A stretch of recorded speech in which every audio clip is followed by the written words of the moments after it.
Hello everyone, my name is Shikha. Welcome to the new session.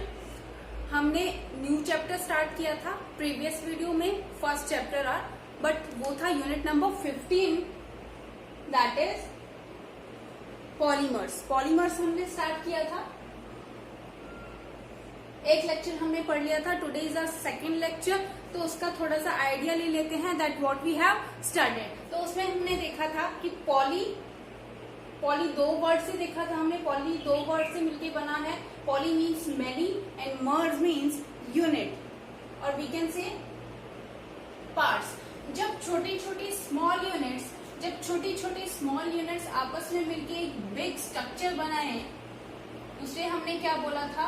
Polymers. उसे हमने polymers का नाम दिया था। जब दो छोटी छोटी यूनिट्स आपस में बिग स्ट्रक्चर फॉर्म करें, that what we call that structure? Polymer. Clear है?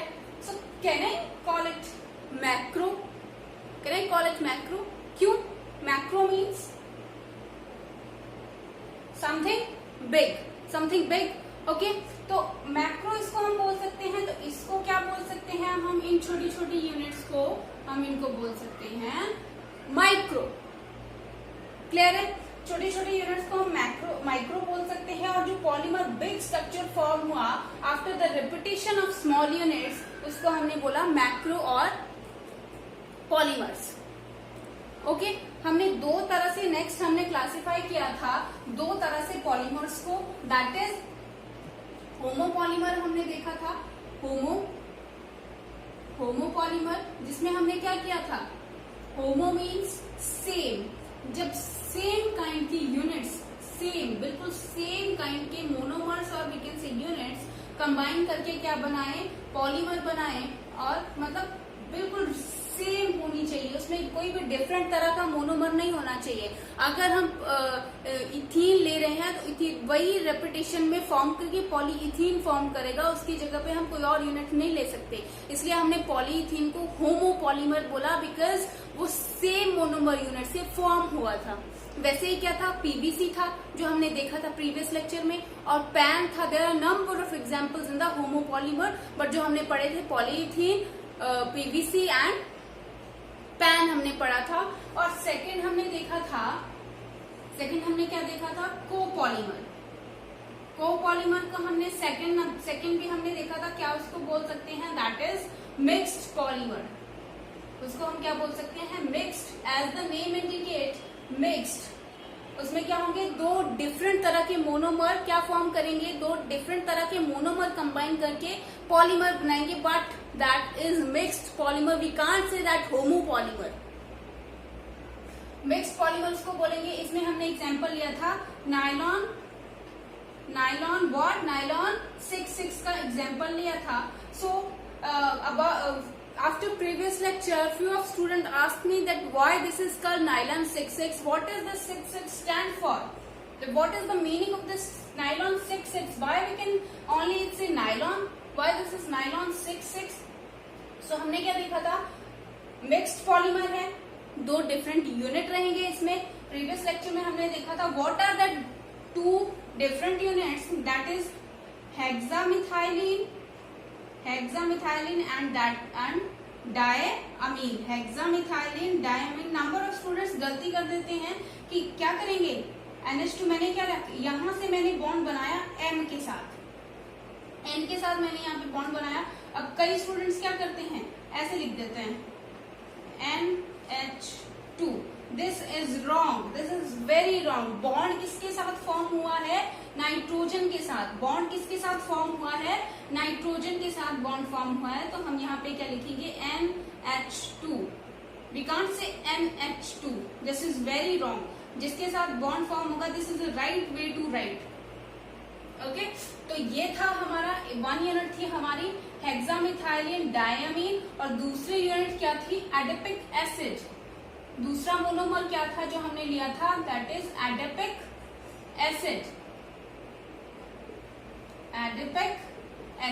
अब ये दोनों यूनिट कंबाइन करके क्या फॉर्म करेंगे? Nylon 6/6। That is N unit हम इसकी लेंगे, N यूनिट हम इसकी लेंगे। क्या फॉर्म करेगा ये? NH CH2 6 NH CO CH2 4 and CO n units हमें इसकी मिले। अब क्या हुआ यहाँ पे नंबर ऑफ कार्बन एटम देखिए 6 और यहाँ पे नंबर ऑफ कार्बन एटम है 4 carbon atom and these 2 4 5 and 6। अब 6 यहाँ के कार्बन एटम एंड 6 यहाँ के कार्बन एटम कंबाइनली फॉर्म क्या करेंगे, nylon 6 stands for carbon atom। 6 is stand for carbon atom। Clear है? 6 का ये मतलब हुआ कि 6 हेक्सामिथाइलिन डायमीन के एक इस यूनिट के कार्बन है और दूसरे वाला 6 एडेपिक एसिड के कार्बन एटम है। मिल गया आपको आंसर? ये हमने लास्ट लेक्चर में पढ़ा था। अब आगे हम डिस्कस करेंगे classification of polymer. There are basically 4 major important classification of polymer. So here we discuss number one classification based on source।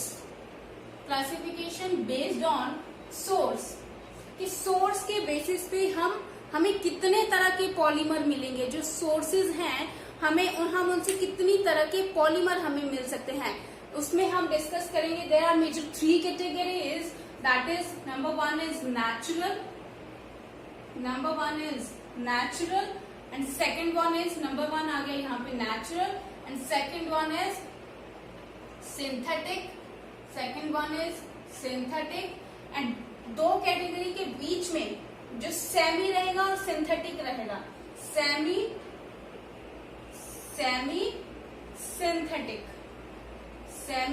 Synthetic. Natural as the name indicate, natural जो हमें nature से मिले, नाम से ही पता चल रहा है उसमें हमारा कोई हाथ नहीं है, जो नेचर से हमें मिलेंगे, डायरेक्टली नेचर से हमें मिलेंगे, उसको हम बोलेंगे नेचुरल। और सिंथेटिक जो हम बनाए, जो लेबोरेटरी में प्रिपेयर किए जाएं, जो ह्यूमन मेड है, totally human made, there is no role about nature, जो वो रहेंगे हमारे सिंथेटिक। बट सेमी सिंथेटिक जो हमें नेचर से मिले बट हम उसमें कुछ भी मॉडिफिकेशन करके उसे हम अपनी सहूलियत के अकॉर्डिंग से जैसे हम उन्हें यूज करना चाहते हैं, उनको हम अपने कंफर्ट के अकॉर्डिंग उसको हम मॉडिफाई करेंगे, तो उसको हम क्या बोलेंगे, सेमी सिंथेटिक। एक जनरल सा एग्जांपल देती हूँ अपार्ट फ्रॉम द पॉलीमर। देखो फ्रूट्स जो हमें मिलते हैं नेचर के थ्रू, फ्रूट्स हमें मिलते हैं लाइक से मैंगो और बनाना, कुछ भी, तो हम उनसे क्या करते हैं, शेक बनाते हैं। क्योंकि हमने उसमें मॉडिफिकेशन किया। हम ऑरेंज जूस लेते हैं कुछ भी, तो उसमें उसको हमने मॉडिफाई किया कि हमें ये पसंद नहीं, हम इसमें कोई और मॉडिफिकेशन कर सकते हैं अपने कंफर्ट के अकॉर्डिंग और जैसे हम उन्हें यूज करना चाहते हैं, तो वो क्या हुआ, सेमी सिंथेटिक। नेचर से तो हमें मैंगो मिला नेचर से, बट उसे हमने शेक में जो हमने फॉर्म किया, शेक की फॉर्म में हमने जो उसको मॉडिफाई किया, उसको हमने क्या बोला, सेमी सिंथेटिक। वैसे ही यहाँ पे नेचर से भी हमें पॉलीमर्स मिलते हैं, बट उन्हें हम मॉडिफाई करके जैसे हम जिन्हें यूज करना चाहते हैं उन्हें हम मॉडिफाई कर लेते हैं, वो आते हैं सेमी सिंथेटिक कैटेगरी में। तो अब यहाँ पे क्या रहेगा, नेचुरल के एग्जाम्पल देख लेते हैं। नेचुरल पॉलीमर क्या रहेंगे, starch, natural polymer starch plant से मिलते हैं, एज यू नो, स्टार्च और प्रोटीन्स ह्यूमन बॉडी में प्रेजेंट होते हैं। और थर्ड नेचुरल रबर, वो भी प्लांट से मिलता है, नेचुरल रबर जो प्लांट से मिलता है। और न्यूक्लिक एसिड्स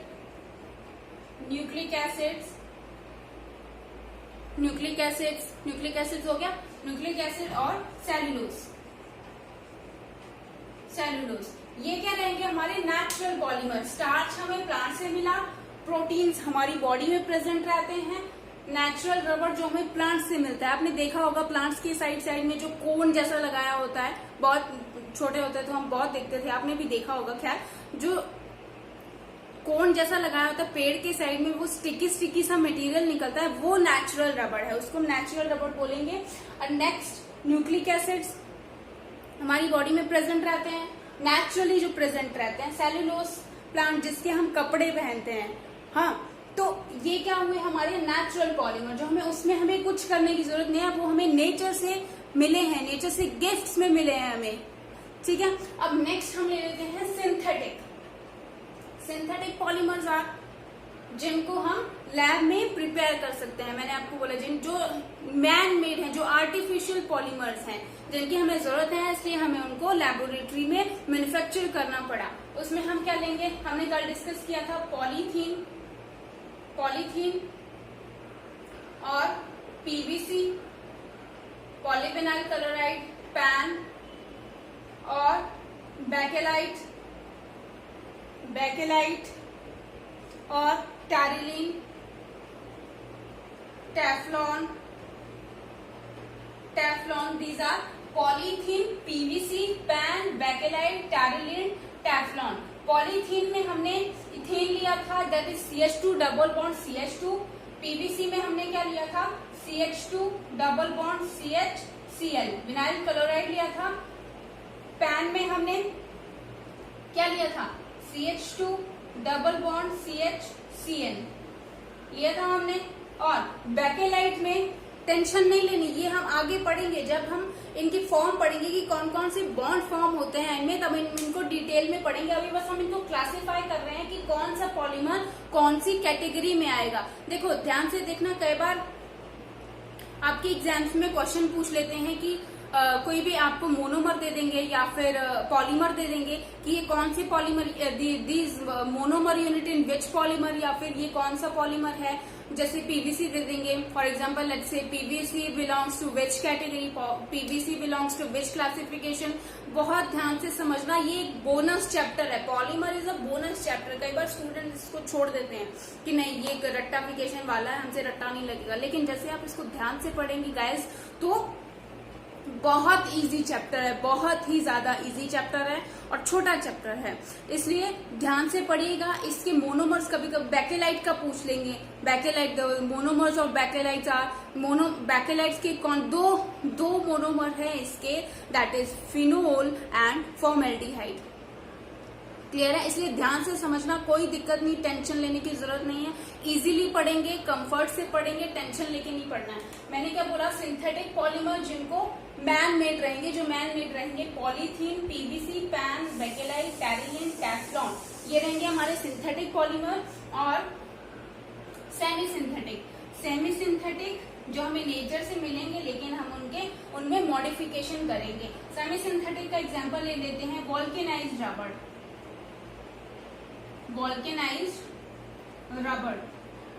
वॉल्केनाइज्ड रबर कहाँ से मॉडिफाई हुआ, नेचुरल रबर से। इट इज स्टिकी सा सब्सटेंस रहता है, इसलिए हमने उसमें कुछ मॉडिफिकेशन करके हमने क्या बनाया, वॉल्केनाइज्ड रबर। यहाँ पे सल्फर का यूज हम करते हैं इन वॉल्केनाइजेशन प्रोसेस, जो हम आगे नेक्स्ट चैप्टर में पढ़ेंगे। लेकिन ध्यान रखिएगा, natural rubber is a natural polymer, but vulcanised rubber is a semi synthetic polymer, जिसमें हम सल्फर का यूज करते हैं उसमें मॉडिफाई करने के लिए, जहाँ पे आई थिंक 3 to 5% का सल्फर का यूज होता है, जो हम फ्यूचर लेक्चर में पढ़ेंगे। बट ये हो गया क्लासिफिकेशन 3 तरह के, that is natural, synthetic and semi synthetic. This is about first classification on the basis of source. Clear है? तो next classification is classification based upon the structure. Structure की बेसिस पे हम पॉलीमर्स को कितने कैटेगरी में डिवाइड कर लेते हैं। स्ट्रक्चर कि उसकी शक्ल सूरत कैसी है, अच्छा है दिखने में, बुरा है दिखने में, बेसिकली वैसे जैसे ह्यूमन बीइंग का भी नेचर होता है, वो भी जज करते रहते हैं, अच्छा ये कितनी सुंदर है, ऐसे ऐसे। तो वैसे ही पॉलीमर को भी हम देखते हैं कि कौन सा स्मार्ट पॉलीमर है, कौन सा डल वाला पॉलीमर है, तो उसको भी on the basis of structure. दूसरी क्लासिफिकेशन है on the basis of structure, on the basis of structure. Structure के बेसिस पे हमने इसको 3 कैटेगरी में डिवाइड किया। Number 1 is linear, number 2 branched and third one is cross linked polymer.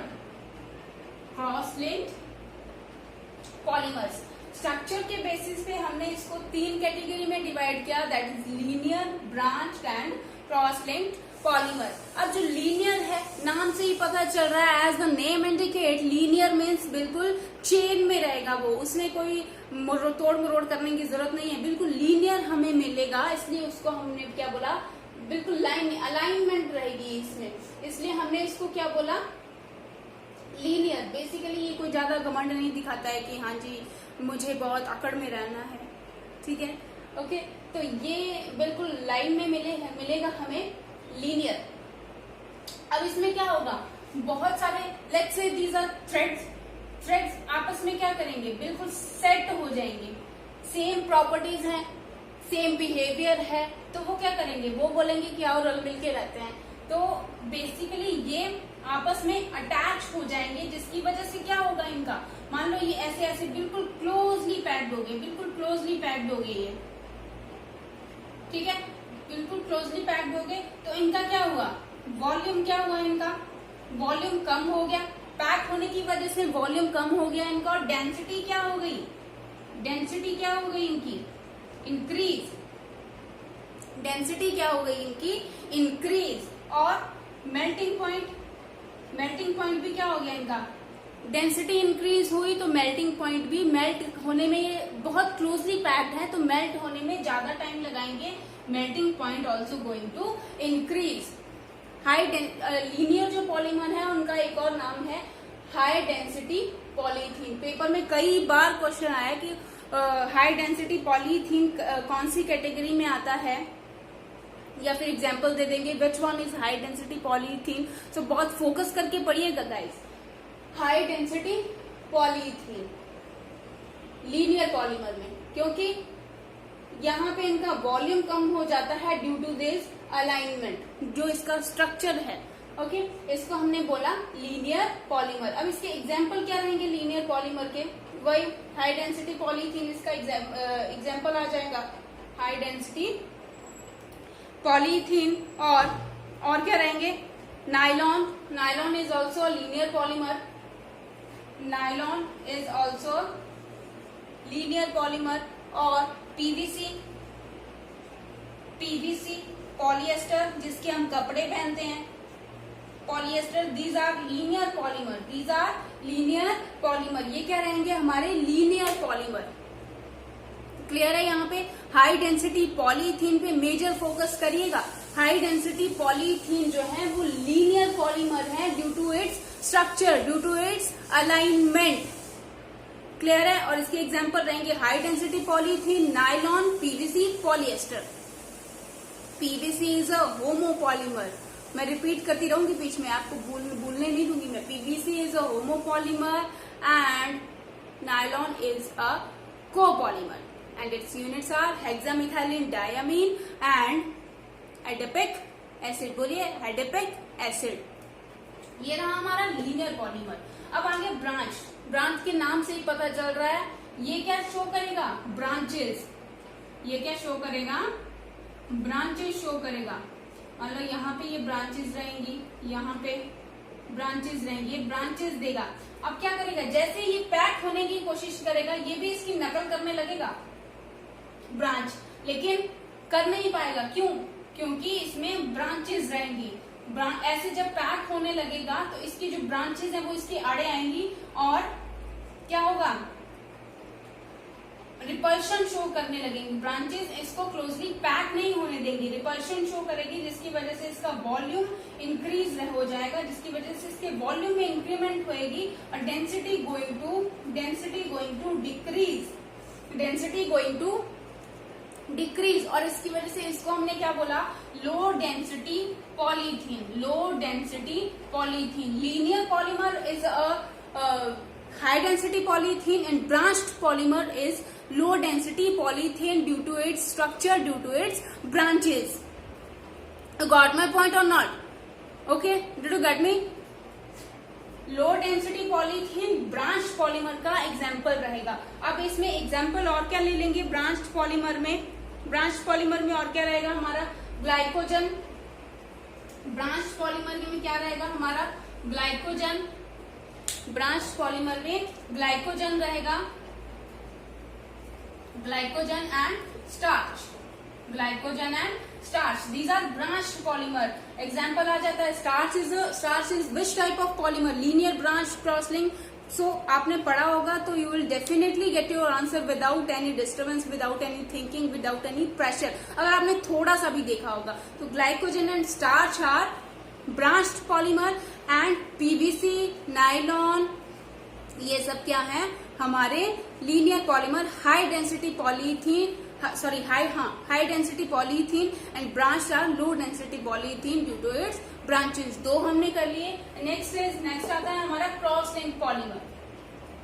Cross link polymer को हम और क्या बोल सकते हैं नेटवर्क पॉलीमर। ये क्या करता है 3D नेटवर्क फॉर्म करता है, इसको हम 3D भी बोल सकते हैं, 3D स्ट्रक्चर फॉर्म करेगा। कैसे देखो, इसमें क्या रहेगा, ये यहाँ पे क्या आएगा, ये यहाँ बॉन्ड फॉर्म करेगा, यहाँ बॉन्ड फॉर्म करेगा, यहाँ बॉन्ड फॉर्म करेगा। अब ये जो बॉन्ड है, ये जो बॉन्ड है, बॉन्ड फॉर्म कर रहा है अपने मोनोमर्स में। जैसे जैसे ये पॉलीमर फॉर्म हो रहे हैं, जैसे मोनोमर्स आ रहे हैं इसके पास, तो मोनोमर्स में ये जो बॉन्ड फॉर्म हो रहा है that is strong covalent bond. Focus करिएगा guys, that is strong covalent bond cross link polymer में, जिसकी वजह से इसकी हाई टेंसाइल स्ट्रेंथ रहती है। टेंसाइल स्ट्रेंथ इनकी हमेशा ज्यादा रहती है। क्यों?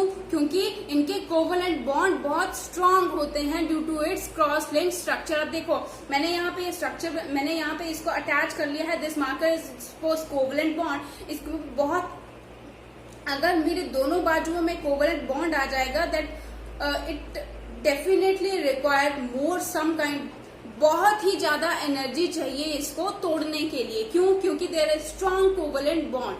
तो स्ट्रॉन्ग कोवलेंट बॉन्ड भी एक बार क्वेश्चन आया है कि क्रॉस कि which polymer has very strong covalent bond. नीचे आपको एग्जांपल्स दे रखे थे कि पहचानिए किसमें सबसे ज्यादा स्ट्रॉन्ग कोवलेंट बॉन्ड रहेगा, and that is cross link polymer, जिसमें हमेशा बॉन्ड क्या रहेगा स्ट्रॉन्ग रहेगा। क्यों? क्योंकि इसके स्ट्रक्चर की वजह से ये नेटवर्क फॉर्म करता जाएगा। जैसे जैसे मोनोमर आते जाएंगे ये नेटवर्क फॉर्म करता जाएगा। कौन? Cross link polymer, cross link polymer. Clear है? अब इसके एग्जाम्पल क्या रहेंगे? इसका एग्जाम्पल रहेगा, क्या रहेगा इसका क्रॉस लिंक पॉलीमर का एग्जाम्पल बताओ, थिंक। क्रॉस लिंक पॉलीमर का एग्जाम्पल क्या रहेगा बताओ। एक बार फिर से मैं रिवाइंड कर लेती हूँ क्वेश्चन। एग्जाम्पल खुद ब खुद आपको क्लियर होने लगेगा, एग्जाम्पल खुद आपको क्लियर होने लगेगा जब आप क्या करेंगे, एक बार स्ट्रक्चर को ध्यान से देखेंगे। क्या इसमें क्या रहेगा कि जो नेटवर्क जैसे इसने फॉर्म किया है, नेटवर्क जो इसने फॉर्म किया है वैसे बहुत ही क्लोजली, जिसमें स्ट्रॉन्ग कोवलेंट बॉन्ड रहेगा, और क्या होगा इसका टेंसाइल स्ट्रेंथ ज्यादा रहेगी। इसमें एग्जाम्पल रहेगा हमारा bakelite. Bakelite is most important polymer. Bakelite हमारा एग्जाम्पल रहेगा, जिसमें कौन से मोनोमर यूज होते हैं, phenol plus formaldehyde, phenol plus formaldehyde. मेरी राइटिंग बहुत गंदी है बोर्ड पे, प्लीज कॉम्प्रोमाइज करिएगा, धीरे धीरे मैं इंप्रूव कर लेंगी, डोंट वरी। बट बेकेलाइट में phenol and formaldehyde, these two monomers are used and that is cross linked polymers, जो क्या करेंगे एक नेटवर्क फॉर्म करेंगे कंबाइन करके, कौन, phenol and formaldehyde, ultimately lead to the formation of bakelite. Bakelite is a cross link polymer, bakelite is a cross link polymer, you have to remember bakelite is a cross link polymer, जिसमें क्या रहेगी strong covalent forces रहेंगी, और इसका example है formaldehyde resin, formaldehyde resin. सो ये हमने classify किया, ठीक है। हमने दो तरह की क्लासिफिकेशन करी, that is on the basis of source and on the basis of structure. On the basis of structure दो तरफ से हमने क्लासिफाई किया। On the basis of source हमने क्या किया, तीन तरह का था उसमें सोर्स पे 3 तरह का था, दैट इज नेचुरल और सिंथेटिक एंड सेमी सिंथेटिक। एक बार रिवाइज कर रहे हैं फिर से। सेमी सिंथेटिक, नेचुरल में हमने क्या किया था, स्टार्च, प्रोटीन्स और सेलुलोज। नेचुरल रबर और क्या था, nucleic acids, these are natural polymer. अब सिंथेटिक में हमने क्या किया था, सिंथेटिक में number of examples in synthetic polymers, number of PVC, polythene और क्या था इसमें बताओ, नाइलॉन, बैकेलाइट, जो भी लेबोरेटरी में प्रिपेयर रहेंगे। ओके, अब सेमी सिंथेटिक में क्या रहेगा हमारा, वॉल्केनाइज्ड रबर हमने देखा, vulcanised rubber, these are semi synthetic polymer, जहां पे हमने सल्फर का यूज करेंगे हम आगे वाली जब हम लेक्चर पढ़ेंगे जिसमें वॉल्केनाइज्ड रबर की कैसे फॉर्मेशन होगी उसमें हम पूरा प्रोसेस पढ़ेंगे। दूसरी क्लासिफिकेशन हमने करी थी on the basis of structure के बेसिस पे हमने क्या किया था, इसको भी हमने 3 तरह से क्लासिफाई किया, दैट इज नंबर 1 लीनियर, जिसमें क्या रहेंगे, जो हाई डेंसिटी पॉलीथीन रहेगा, जिसकी डेंसिटी हाई रहेगी ड्यू टू इट स्ट्रक्चर, क्योंकि ये क्लोजली पैक्ड हो जाएंगे और वॉल्यूम डिक्रीज होगा, जिसकी वजह से इनकी हाई डेंसिटी रहेगी और हाई स्ट्रेंथ रहेगी।